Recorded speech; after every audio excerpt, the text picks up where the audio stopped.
Guys, welcome back our channel. പ്രിയപ്പെട്ട കൂട്ടുകാരെ, 5ാം ക്ലാസ്സിലെ ഒരു വർക്ക്ഷീറ്റാണ് നമ്മൾ ചെയ്യാൻ പോകുന്നത്. ഇത് യൂണിറ്റ് 1ൻ്റെയും 2ൻ്റെയും വർക്ക്ഷീറ്റ് ഫുള്ള് ഇതിലുണ്ട്. അപ്പോൾ ഈ വർക്ക്ഷീറ്റ് ഫുള്ള് നിങ്ങൾ ചെയ്ത് കഴിഞ്ഞാൽ നിങ്ങൾക്ക് എക്സാം ഈസി ആയിരിക്കും. അപ്പോൾ ഒന്നാമത്തെ നമുക്ക് നോക്കാം. ചിത്ര പഹചാനെ സഹി വർണ്ണ ജോഡ്കർ സാർത്ഥക ശബ്ദ ബനായേ. ചിത്ര നോക്കിയിട്ട് ഇവിടെ ഒരു സർക്കിളിൽ കുറച്ച് അക്ഷരങ്ങൾ എഴുതിയിട്ടുണ്ട്. ര, ദ, ല, ത.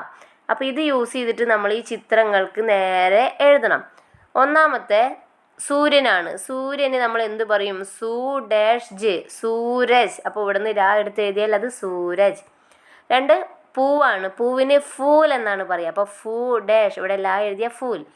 3 പൂമ്പാറ്റ. പൂമ്പാറ്റയ്ക്ക് നമ്മൾ തിത്തലി എന്നാണ് പറയുക. അപ്പോൾ അവിടെ വിട്ടുപോയോർത്ത് താ എഴുതുക, തിത്തലി. 4 മേഘമാണ്. മേഘത്തിന് ബാദൽ എന്നാണ് പറയുക. അപ്പോൾ അവിടെ ദാ നടുക്കിൽ എഴുതിയാൽ ബാദൽ. അടുത്ത ആക്ടിവിറ്റി സഹി മിലാൻ കരെ. ഈ പിക്ചറിന് നേരെ നമ്മൾ മാച്ച് ചെയ്യണം. ലഡുക്ക, ഇവിടെ ലഡുക്ക എവിടെയാണ്? ഇതാ ലാസ്റ്റ്. അപ്പോൾ ലഡുക്ക ഇവിടെ മാച്ച് ചെയ്യാം കേട്ടോ. അടുത്തത് പേട്, മരത്തിൻ്റെ അവിടേക്ക് മാച്ച് ചെയ്യുക. ചിടിയ, ഈ പക്ഷിയുടെ അവിടേക്ക് മാച്ച് ചെയ്യുക. സൈക്കിൾ, നമ്മുടെ ആദ്യം കൊടുത്തിട്ടുണ്ട്, സൈക്കിളിൻ്റെ അവിടേക്ക് മാച്ച് ചെയ്യുക. ലടുക്കി, പെൺകുട്ടിയുടെ അവിടേക്ക് മാച്ച് ചെയ്യുക കേട്ടോ. ഓക്കെ, അടുത്തത് ഒരു കവിത കൊടുത്തിട്ടുണ്ട്. ദൂഭാഗയി കവിത കൊടുത്തിട്ടുണ്ട്. ഇനി നമ്മളിത് കംപ്ലീറ്റ് ചെയ്യാനാണ്. പൂരാക്കരെ, വിട്ടുപോയ ഭാഗം പൂരിപ്പിക്കണം. ഡാഷ് ഫ്, അപ്പോൾ അവിടെ ധു എന്നാണ് എഴുതുക. 2 ഡാഷ് ബഹ്, സുബഹ്, സു എഴുതുക ആദ്യത്തെ കേട്ടോ. ഇനി ക ഡാഷ് യാം, കലിയാം, ഇവിടെ ലി എഴുതുക. മഹ് ഡാഷ് മഹ്കി. അടുത്തത് ഡാഷ് ജി, സാരി. ഓക്കെ, ഇനി നമുക്ക് അടുത്ത് രംഗ് ബരായെ നാം ലിഗേ. ഇവിടെ ചിത്രത്തിന് കളർ കൊടുത്തിട്ട് പേരെഴുതണം. അപ്പോൾ പേരെഴുതാൻ നിങ്ങൾ മുന്നേ നമ്മളിവിടെ ഓൾറെഡി ഈ പേരുകൾ നമ്മളിവിടെ ഫസ്റ്റ് തന്നെ കൊടുത്തിട്ടുണ്ട് അല്ലേ? കണ്ടോ, ഇതിലുണ്ട് ആ പേരുകളൊക്കെ. ഈ ചിത്രത്തിലുള്ള പേരുകളാണ് നമ്മൾ ഇവിടെ ഓൾറെഡി തന്നിട്ടുള്ളത്. അപ്പോൾ ഒന്നാമത്തെ എന്താണ്? പൂമ്പാറ്റ. പൂമ്പാറ്റയ്ക്ക് തിത്തലി എന്നാണ് പറയുക. അപ്പോൾ ഇവിടെ തിത്തലി എന്ന് എഴുതുക, പൂമ്പാറ്റയ്ക്ക് കളർ ചെയ്യാം. 2ാമത്തെ പൂവാണ്. പൂവിന് ഫൂൽ എന്ന് എഴുതുക, കളർ ചെയ്യാം. പക്ഷിയാണ്. പക്ഷിക്ക് ചിടിയ എന്ന് എഴുതുക, കളർ ചെയ്യുക. മേഘത്തിന് ബാദൽ എന്ന് എഴുതുക, കളർ ചെയ്യുക കേട്ടോ. അടുത്തത് കവിത പടേ. അടുത്ത ഒരു കവിത വായിക്കുക. സമാൻ ധ്വനിവാലെ ശബ്ദ ചുൻകർ ലിഖേ. ഇവിടെ ഡണ്ടി ഡണ്ടി എന്ന് കൊടുത്തിട്ടുണ്ട്. അപ്പോൾ ഇതേപോലെ വരുന്ന വാക്കുകൾ എഴുതണം. അപ്പോൾ ഏതൊക്കെയാണ്? ഡണ്ടി ഡണ്ടി നമ്മൾ ഓൾറെഡി എഴുതി. ക്യാരി ക്യാരി, പ്യാരി പ്യാരി, സുബഹ് സുബഹ്, ഇതൊക്കെയാണ് അവിടെ എഴുതേണ്ടത് കേട്ടോ. പ്യാരി പ്യാരി, ക്യാരി ക്യാരി, സുബഹ് സുബഹ്. പിന്നെ അടുത്തത് ചിത്ര ഗീഞ്ചെ രംഗുബരെ. ഈ ചിത്രം നമ്മൾ വരച്ചിട്ട് കളർ ചെയ്യാനാണ്. എന്നിട്ട് ഏതൊക്കെ കളറാന്ന് എഴുതിയിട്ടുണ്ട്? 1 ഹര, പച്ച കളർ കൊടുക്കണം. 2 കാല, ബ്ലാക്ക് കളർ കൊടുക്കണം. 3 ലാൽ, ചുവപ്പ് കളർ കൊടുക്കണം. 4 നീല, ബ്ലൂ കളർ. അപ്പോൾ ഈ നമ്പർ ഉള്ളിടത്തേക്ക് നിങ്ങൾ ഈ പറഞ്ഞ കളറാണ് കൊടുക്കേണ്ടത്. ഇനി മേം ഡേഷും, ഞാൻ എന്താണ്, ഇതെന്താണ്? ഇതൊരു പക്ഷിയാണ്. പക്ഷിക്ക് എന്താ പറയുക? ചിടിയ. അപ്പോൾ അവിടെ ചിടിയ എന്ന് എഴുതാം കേട്ടോ. അടുത്ത ആക്ടിവിറ്റി സഹേലിക്ക് പ്രൊഫൈൽ തയ്യാർ കരേ. കൂട്ടുകാരിയുടെ പ്രൊഫൈൽ എഴുതാനാണ്. അപ്പോൾ ഇവിടെ ഒന്നാമത്തേൽ നീതു, കക്ഷ 5, സ്കൂൾ GUPS ആലുവ. 2ാമത്തെ നാം മീനു, കക്ഷ 5, സ്കൂൾ GHSS പാല. അപ്പോൾ നിങ്ങളിവിടെ നിങ്ങളുടെ കൂട്ടുകാരിയുടെ പേര് എഴുതാം. നാം എന്നുള്ളടത്ത് ഞാനിവിടെ രമ എന്ന് എഴുതുന്നു. കക്ഷ 5,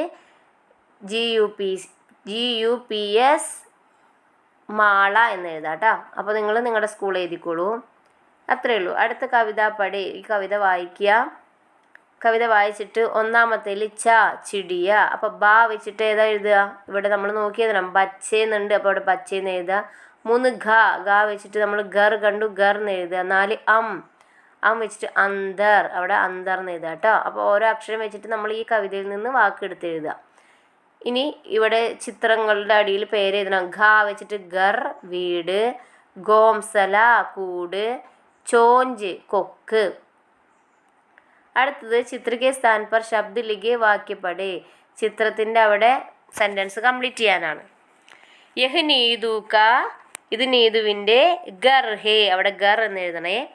അടുത്തത് പേട് പർ ചിടിയാ ഹേ. ഗർ കെ പാസ് പേട് ഹേ. ആസ്മാൻ മേ സൂരജ് ഹേ.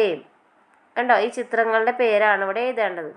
അടുത്ത് ഗുബ്ബാരെ ബരായേ, ഇവിടെ ആ മ ച ലി, ഇവിടെ മച്ചിലി എന്ന് എഴുതുക. ഇനി കേക്കട, കേക്കട എന്ന് പറഞ്ഞാൽ ഞണ്ട്. അപ്പം കേക്കട എന്നുള്ള വാക്ക് എവിടെ എഴുതേണ്ടത്? ഇതാ ഒന്നാമത്തെ ബലൂണിൻ്റെ അവിടെ കേക്കട എന്ന് എഴുതുക. ഇനി ബഗുല, കൊക്ക്. ബഗുല എന്ന് എവിടെ എഴുതേണ്ടത്? ഇത് രണ്ടാമത്തെ ബലൂണിൻ്റെ അവിടെ ബഗുല എന്ന് എഴുതുക. ഇനി കച്ചുവ, ആമ. കച്ചുവ എന്ന് നമ്മൾ ഈ മൂന്നാമത്തെ ബലൂണിൻ്റെ അവിടെ എഴുതുക. വിട്ടുപോയ ഭാഗത്ത് എഴുതുകയാണ് വേണ്ടത് കേട്ടോ.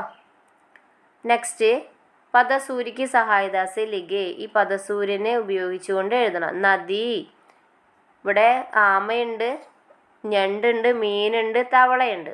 അപ്പോൾ നദി മേം, നദിയിൽ എന്തൊക്കെയുണ്ട്? മീൻ എന്താ പറയുക? മച്ചലി ഹേ.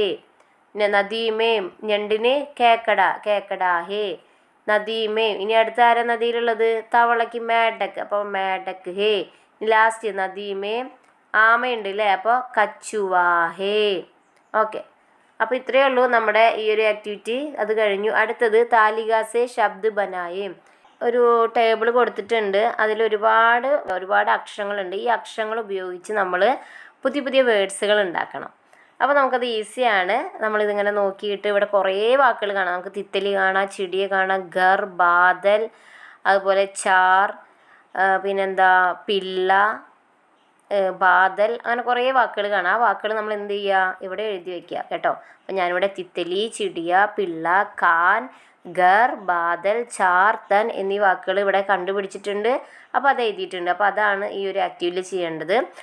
നമുക്കറിയാവുന്ന വേർഡ്സുകൾ കണ്ടുപിടിക്കുക, എഴുതുക. ഓക്കെ, ഇനി അടുത്ത ലാസ്റ്റ് ആക്ടിവിറ്റി എന്ന് പറയുന്നത് ഒരു ആനക്കുട്ടിയുടെ പിക്ചർ കൊടുത്തിട്ടുണ്ട്. കവിത പടേ ശീർഷകതേ. ഈ കവിത വായിച്ചിട്ട് തലക്കെട്ട് എഴുതുക, ഹെഡിങ് എഴുതാനാണ്. അപ്പോൾ ഈ കവിത ഒരു ആനക്കുട്ടീനെ കുറിച്ചിട്ടാണ്. അപ്പോൾ നമ്മൾ എന്ത് ചെയ്താൽ അവിടെ ഹാത്തി എന്ന് എഴുതുക. അപ്പോൾ ഇത്രയേ ഉള്ളൂ, നമ്മുടെ ഫുൾ ഇന്നത്തെ ആക്ടിവിറ്റീസ് കഴിഞ്ഞിരിക്കുന്നു. അപ്പോൾ ഈ ഒരു വർക്ക്ഷീറ്റ് കൂട്ടുകാർ നല്ലതുപോലെ കണ്ട് മനസ്സിലാക്കി കഴിഞ്ഞാൽ നിങ്ങൾക്ക് ഈ എക്സാം ഈസി ആയിരിക്കും. നമ്മൾ ഓൾറെഡി വേറൊരു ക്വസ്റ്റ്യൻ പേപ്പറും ചെയ്തിട്ടുണ്ട്. അതേപോലെ ഈ ഒരു ആക്ടിവിറ്റിയും ചെയ്ത് കഴിഞ്ഞാൽ 5ാം ക്ലാസ്സിലെ എല്ലാ കുഞ്ഞുമക്കൾക്കും എക്സാം ഈസി ആയിരിക്കും കേട്ടോ. അപ്പോൾ അടുത്ത വീഡിയോ ആയിട്ട് വീണ്ടും വരാം. Bye bye.